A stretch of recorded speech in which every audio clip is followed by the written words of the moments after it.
कभी सोचा है, हमारे मुंह के अंदर एक छोटा सा हिस्सा है जिसे हम अक्सर भूल ही जाते हैं, पर असल में वो कितना कितना पावरफुल और ज़रूरी है। आज हम उसी की अनोखी कहानी में गोता लगाने वाले हैं। अच्छा, एक पहेली है। शरीर का वो कौन सा हिस्सा है जो सबसे बिजी, सबसे फ्लेक्सिबल है और कभी कभी आराम ही नहीं करता? यही है जो हमें मजेदार खाने का स्वाद दिलाता है, दोस्तों से गपशप करने में मदद करता है और कमाल की बात तो ये है कि सोते हुए भी काम करता रहता है। सोचिए जरा, क्या हो सकता है ये?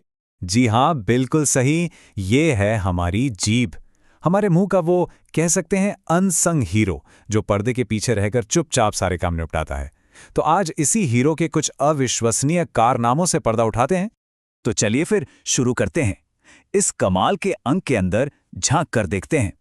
सबसे पहले ये समझना होगा कि इसकी बनावट में आखिर ऐसा क्या खास है कि ये इतना बेहतरीन मल्टीटास्कर बन जाता है। मान लीजिए कि जीभ एक जमीन का टुकड़ा है, तो इसके भी अलग अलग हिस्से हैं। जो सबसे आगे की टिप है उसे कहते हैं एपेक्स। बीच का जो बड़ा हिस्सा है वो है बॉडी, और सबसे पीछे का हिस्सा जो गले से जुड़ा है वो है इसकी रूट यानी जड़। ऊपर की जो खुरदुरी सतह है उसे डॉर्सम कहते हैं, और नीचे की जो चिकनी साइड है उसे कहते हैं इंफीरियर सरफेस। अब आती है असली मजेदार बात। जीभ की सारी हलचल, इसकी सारी कलाबाजियां दो तरह की मसल्स की टीमें कंट्रोल करती हैं। पहली टीम है इंट्रिंसिक मसल्स की। ये जीभ के अंदर ही रहती हैं और इसका शेप बदलती हैं। मतलब इसे पतला करना, मोटा करना, गोल करना, ये सब इनका काम है। और दूसरी टीम है एक्सटेंसिक मसल्स की। ये बाहर से आकर जीभ से जुड़ती हैं और पूरी जीभ की पोजीशन बदलती हैं, जैसे जीभ को बाहर निकालना या ऊपर उठाना। तो मिलिए इन टीमों के स्टार प्लेयर्स से। इंट्रिंसिक टीम का काम है जीभ को हर तरह से मोड़ना, सिकोड़ना, फैलाना।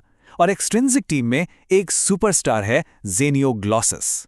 यही वो मजबूत मसल है जो जीभ को बाहर निकालने में मदद करती है। और पता है, यही वो मसल है जो सोते समय हमारी सांस की नली को खुला रखती है। ये सारी मसल्स एक ऑर्केस्ट्रा की तरह एक साथ मिलकर काम करती हैं।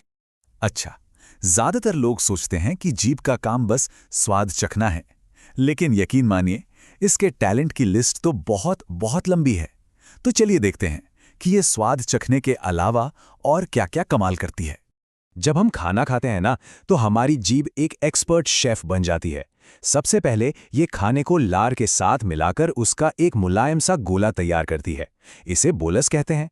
फिर ये उस बोलस को बड़ी ही कुशलता से चबाने के लिए दांतों के बीच घुमाती रहती है, और जब सब कुछ एकदम परफेक्ट हो जाता है तो एक झटके में उसे निगलने के लिए गले की तरफ पुश कर देती है। कमाल है ना? खाने की बात तो हो गई। अब जरा लड्डू या टमाटर बोलकर देखिए। महसूस हुआ? बिना जीभ के ये शब्द बोलना नामुमकिन है। यही तो है जो हमारी आवाज को शब्दों का रूप देती है। और इतना ही नहीं, ये हमारे मुंह की, समझ लीजिए, एक इनबिल्ट क्लीनर भी है। खाने के बाद जो भी टुकड़े दांतों में फंस जाते हैं, ये उन्हें ढूंढ ढूंढ कर साफ कर देती है। तो चलिए अब जीभ के सबसे मजेदार और सबसे मशहूर काम पर आते हैं, यानी स्वाद।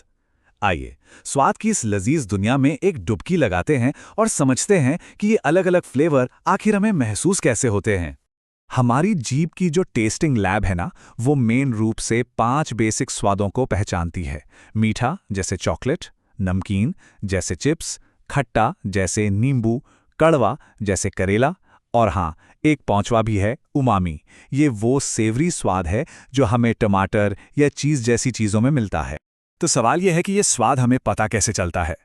ये होता है जीभ की सतह पर मौजूद हजारों छोटे छोटे दानों या उभारों की वजह से। इन्हें कहते हैं पैपिला। इनको ऐसे समझ सकते हैं जैसे ये छोटे छोटे घर हैं और इनके अंदर स्वाद पहचानने वाले टेस्ट बड्स रहते हैं। लेकिन यहाँ कहानी में एक ट्विस्ट है। सारे पैपिला एक जैसे नहीं होते। कुछ हैं फंगी फॉर्म जो मशरूम जैसे दिखते हैं, कुछ हैं फोलिएट जो पत्तों की तरह हैं, और कुछ हैं सर्कमवैलेट जो जीभ के पिछले हिस्से में वी शेप में होते हैं।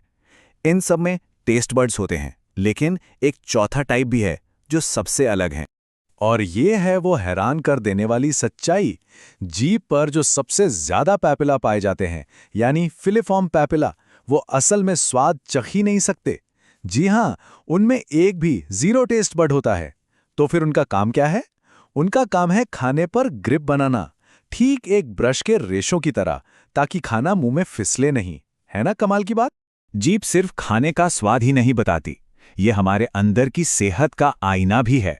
जी हाँ, हमारी जीभ हमारे स्वास्थ्य के बारे में बहुत कुछ बता सकती है। तो सवाल ये उठता है कि किसी की जीभ उसकी सेहत के बारे में क्या कहानी कह रही है। चलिए इसी पर एक नज़र डालते हैं। देखिए, जीभ का रंग या उसकी टेक्सचर में बदलाव आना किसी अंदरूनी समस्या का संकेत हो सकता है, जैसे कि ग्लॉसाइटिस, जिसमें जीभ में सूजन आ जाती है। ये अक्सर किसी विटामिन की कमी की तरफ इशारा करती है। या फिर जीभ पर एक सफ़ेद परत जम जाना, जिसे ओरल थ्रश कहते हैं, ये एक फंगल इन्फेक्शन हो सकता है। मतलब अपनी जीभ पर नज़र रखना वाकई बहुत ज़रूरी है। एक और कंडीशन है जो काफ़ी आम है, टंग टाई। इसमें होता क्या है कि जीभ के नीचे एक झिल्ली होती है, वो बहुत छोटी या टाइट होती है, जिससे जीभ की पूरी मूवमेंट नहीं हो पाती। इसकी वजह से खासकर नवजात शिशुओं को दूध पीने में और बड़े बच्चों को कुछ शब्द साफ साफ बोलने में परेशानी हो सकती है। तो अगली बार जब आईने के सामने हो तो सिर्फ अपना चेहरा ही मत देखिए, एक नज़र इस गुमनाम हीरो पर भी डालिएगा। अपनी जीभ पर ध्यान दीजिए, क्योंकि ये आपकी सेहत का एक नक्शा है। और हाँ, अगर कभी कुछ भी अलग या असामान्य लगे तो डॉक्टर से सलाह लेने में बिल्कुल भी हिचकिचाना नहीं है। आखिर ये छोटा सा हीरो हमारी पूरी सेहत की कहानी बता सकता है।